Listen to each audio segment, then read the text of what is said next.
There's a quiet pressure that can show up after leaving a high control religion. A pressure to decide what your past was. Was it all manipulation? Was it meaningful? Was it a mistake? Or was it necessary? The mind searches for a clean conclusion. But what if peace doesn't come from choosing one version of the story? What if it comes from understanding it without needing to simplify it? Many people resist the idea of accepting the past because it feels like approval. If I accept it, I'm excusing it.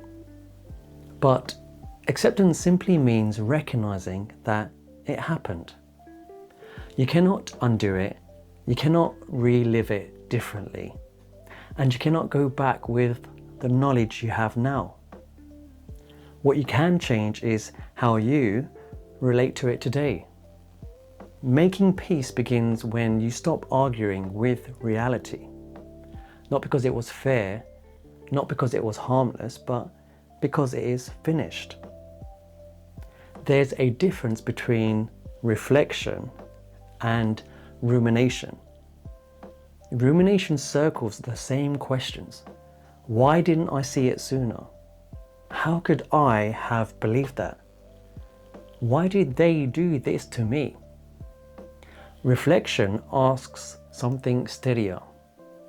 What was happening at the time that made this make sense? That question shifts the emotional tone. When experiences feel confusing or chaotic, they tend to stay active inside us. Not because we're weak, but because they haven't fully made sense yet. Bessel van der Kolk, the author of The Body Keeps the Score, has written about how experiences remain emotionally charged when they are not processed into a coherent story. When something feels senseless, it doesn't settle. It stays unfinished. Understanding does not erase pain, but it does reduce confusion. And confusion is often what keeps the past alive. For many people, peace begins not when they decide the past was acceptable, but when they understand the conditions that shaped it. The people who introduced you to the religion or encouraged you to stay may not have believed they were causing harm. They may have believed they were offering hope, stability, certainty. Understanding that does not erase consequences, but it can soften the internal narrative from "they ruined everything" to "they were acting from what they believed was true." That shift reduces bitterness without denying impact. This part can feel uncomfortable because after leaving, there's often pressure to define the entire experience in one direction. But most long-term experiences are complex. You can acknowledge that something was controlling and also recognize that you experience belonging. You can see the psychological harm and still admit that certain skills developed. Public speaking, community skills, structure, resilience, distance from harmful influences, friendships, even if they were conditional. Recognizing benefit does not make the system healthy. It simply makes your story honest. If you erase the positive parts, you distort reality. If you ignore the harm, you distort reality. Peace requires holding both without collapsing into either.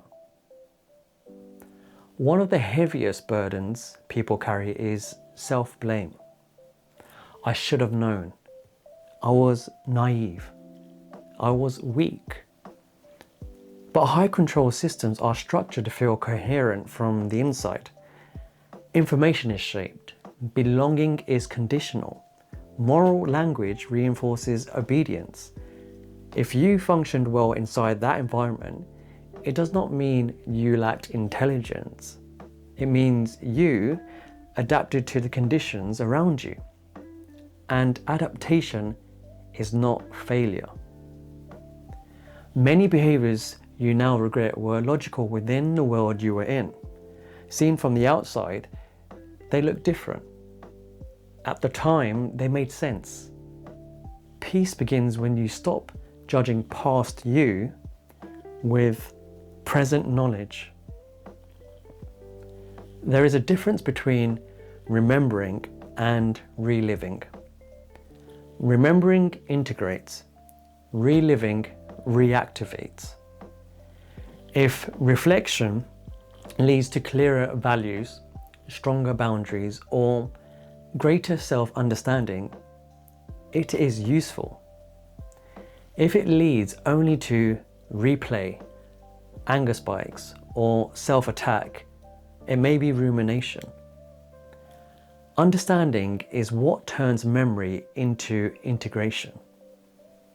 You may discover that many of your so-called flaws were protective responses to restriction. You may realize that the version of you who stayed was doing the best they could with the emotional resources available. That recognition changes the emotional tone of the past. Making peace is not a single decision. It's a repeated orientation. I will not romanticize this. I will not demonize it. I will understand it. Peace often arrives quietly, not as forgiveness, not as reconciliation, but as reduced emotional charge. Less heat, less urgency, less need to argue with what had happened, and more clarity about who you are now. You don't have to love your past. You don't have to defend it, and you don't have to justify it. You only need to understand it well enough that it no longer controls your present. Your past is part of your story. It is not your identity, and you are allowed to carry it without fighting it.